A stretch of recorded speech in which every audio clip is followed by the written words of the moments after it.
Suppose the U.S. college enrollments in millions for women and men are modeled by the equations below. Let T be the number of years since 1970.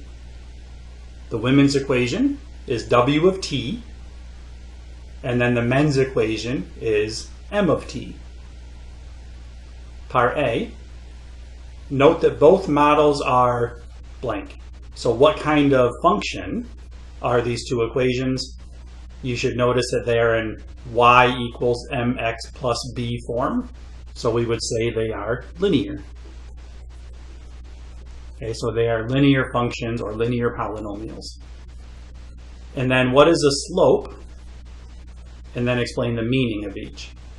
So the women, their slope is the coefficient of t, which is 0.166. And then the men is 0.076. And think about what the slope will be telling us here. It's telling us that the enrollment is increasing by that many per year. And the enrollment is in millions. So for the women, I have it written down here just to save time. The women's enrollment increases by 1.66 million women per year. And then the men are similar, except they're increasing at a slower rate of 0.076 million men per year. Okay, part B. By examining the slope and the vertical intercept of each, will the predicted enrollments ever be equal after 1970? And explain how you know. So if you do a quick sketch of this situation, what you want to notice is that the women enrollment in 1970 starts at 3.93 million, which is a bit lower than the men's enrollment in 1970. So the women start at a lower value than the men, dating back to 1970. But because of what's happening with the slope, the women's slope is larger than the men's slope. So even though the women start out at a lower number, their enrollment is increasing at a faster rate than the men because their slope is larger. So that means eventually the women will catch up with the men in terms of enrollment. So if you do a quick sketch of what's happening here, I'll uncover it just for the sake of time here. Okay, so the women start lower than the men. They're both increasing because they're a positive slope, but the women has a steeper slant than the men do. Okay, so we can see eventually they're going to cross each other. Okay, so the answer, yes, the women's enrollment starts lower at 3.93 million, but increases at a faster rate, 0.166, compared to 0.076 for the men. Okay, so we know they're going to intersect. So the next logical question would be, well, where do they intersect? So find the year in which the enrollments were expected to be equal. And then what will the predicted enrollment be in that year? And show your work. So think about, how do you show that the enrollments are equal to each other? Now, it's funny because when I teach this in class, sometimes a student right away will get the answer, and then other times I'll be standing there for 5 minutes, and then I have to tell them the answer. So think about, how do you show that women's enrollment is equal to the men's enrollment? Okay, so the way you do that is to set them equal to each other. Now, it seems like an obvious thing. So you set the equations for enrollment. The women's enrollment equals the men's enrollment. So now we have two polynomial expressions set equal to each other. So women's equals men's. So when you go through and solve that, okay, you end up with about 7.67 years. Now, because of the decimal on this, we're not going to get too crazy into it. But what that's basically saying is that right here where they intersect is at 7.67. So I'm just going to round up to 8 years since 1970. So that would represent the year 1978. Okay, so that's the first part of the question. Find the year when the enrollments are equal. And then, what will the predicted enrollment be? Well, to find the actual enrollment, you go through and substitute 8 into either the women's or the men's equation. And I want to point out that with the rounding here, because the actual answer is 6.6 repeating, if you substitute into the women's equation, your answer here that I get is 5.258. The men's will be slightly different than that. The men's is going to be slightly lower because we're putting 8 in, so we're getting a value here for the men and here for the women. Okay, so the men's will be a little bit lower than the women's, but that's just because of the rounding.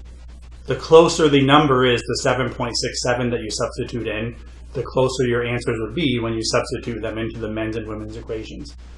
Okay, so I just want to make a point out of that if you plug it into the men's equation, you might get something slightly different, but don't get alarmed by that. That's just because of the rounding. So in 1978, we predict the enrollments were equal at 5.258 million. Now I also want to point out that that means the women's enrollment was 5.258 million and the men's was about 5.258 million. The total, it's not asking the total enrollment. That would be if you added, if you doubled 5.258. So about 10.5 million would be the total enrollment. But we're just looking for the Y value that they intersect at, which is 5.258. Moving on to the next question.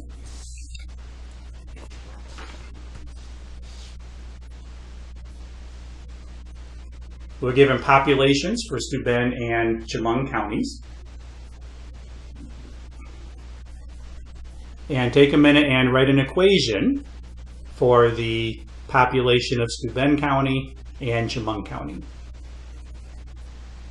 So that goes back to previous content. So try it, pause the video, and I'll put up the answer.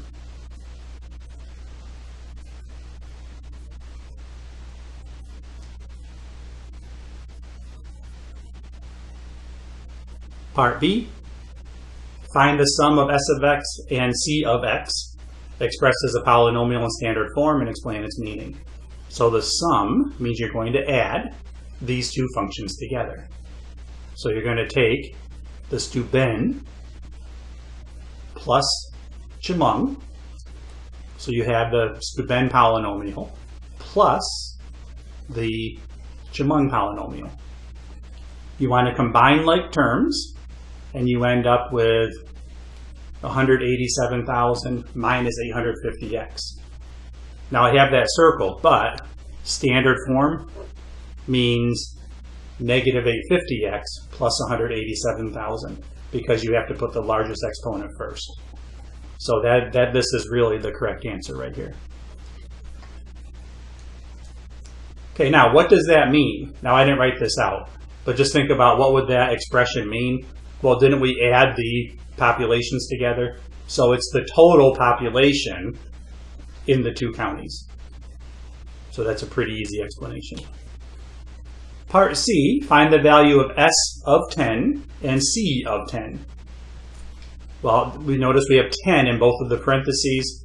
So that means we have an X value of 10, which means we are 10 years since 2010. So that would be the predicted population in 2020. So if x is 10 in both expressions, that means you're going to put 10 in place of x. Now what I would point out here is, just as an exercise, if you put 10 into this original one right here, and then 10 over here, calculate that and see what you get. And then try putting 10 into the combined function that represents the total population in the two counties. And what should happen is you should get the same answer. So try that. I didn't do it on my paper, but try it and see how that works out. So when you do substitute 10 in, you should get 178,500. So we would predict in the year 2020 that the total population in the two counties is 178,500 people. Okay, and then part D, solve S of x equals C of x. So think about what that would mean. the Steuben population equals Chemung population. So set them equal to each other and solve it. So you set the equations equal, go through and solve it, and again, pause the video and try this. Okay, you end up with negative 122.22. So we think about what happened there and what this would mean. That means that 122 years before 2010, so that's going all the way back to 1888, that's when you predict the populations to be equal.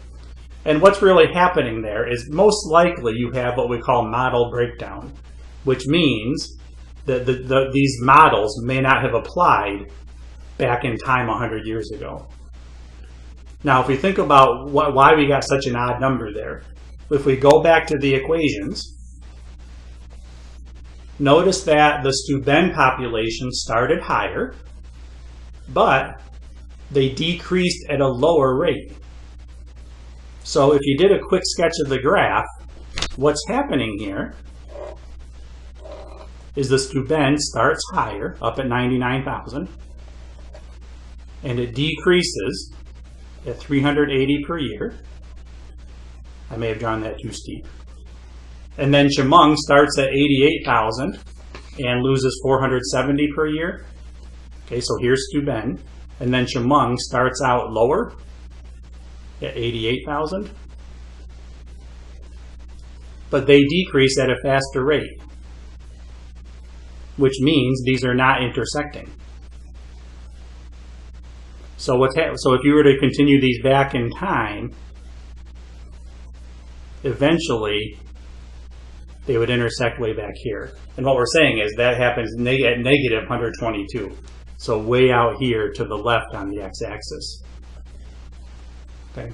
So again, we most likely have model breakdown, and these equations don't apply way back in time. Okay, so that's looking at using polynomials and looking at them in word problems.